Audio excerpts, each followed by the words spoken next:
get to the empirical analysis. Okay, so I'm going to go through the empirical evidence pretty quickly. You can read through it in the text. The main thing I want you to focus on is the implications of this empirical analysis. So you don't have to memorize these people's papers and stuff like that, but you should just kind of know what we've learned from the empirical analysis using this model. Okay. So we're going to start with the idea that goods trade is substituting for factor trade.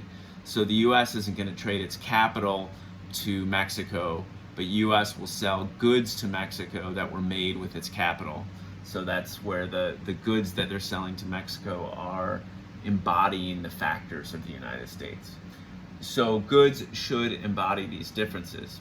So the Leontief paradox from 1953, this is where U.S. exports, and actually that name you should remember. So the Leontief paradox, remember that one at least. Okay, so this is saying that contrary to our model, the U.S. will export less capital intensive than it imports. So the U.S. is capital intensive, but we tend to actually export more. Our exports are less capital intensive than the things that we import. Okay, so the one of the quid pro quos that Krugman points out is that our exports do use skilled labor though. So we may not have, they may not be full of capital, but they do use more skilled labor than what we import. Okay, so Bowen et al., they show that 61% of cases line up with the Heckscher-Ohlin. So in 1987, when they ran this study to see if the paradox still was in effect, it's basically a toss-up, right? 61%, that's almost 50-50 whether or not the case lines up with the model. So that's not great. So what the economists then figure is they're like, okay, well, there's some pretty heavy assumptions going on. Let's look at the assumptions, right? So Trefler in 95 tests the volume predictions. Factor trade is smaller than predictive.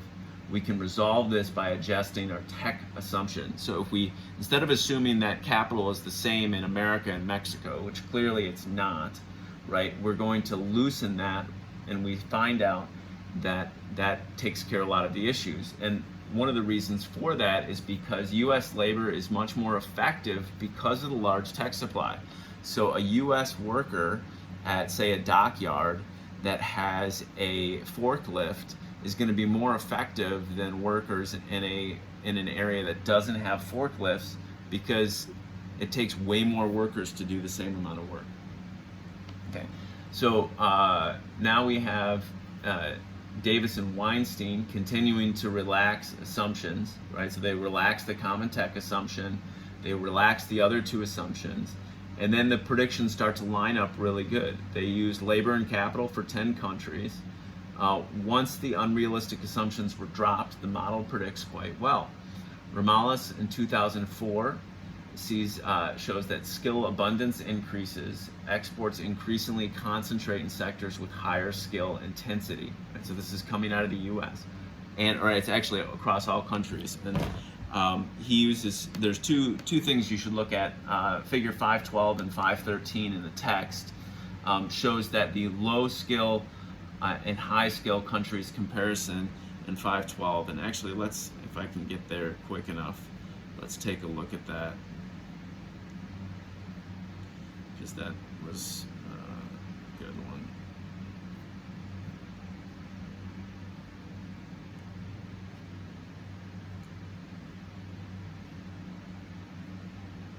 All right, here it is.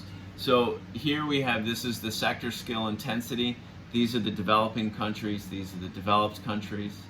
Okay, so the most skill intense groups are in purple, and the least skill are in green. So you can see the developed countries clearly are exporting their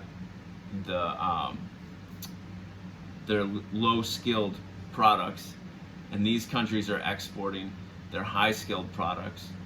Okay, so that's a pretty good picture there of what's happening.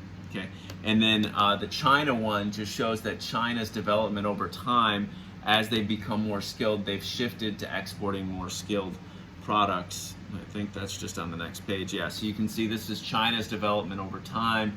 The purple line goes down first, but then it starts to rise, and it's just a rising increase there from the purple, and the green lines are decreasing. So they're exporting fewer and fewer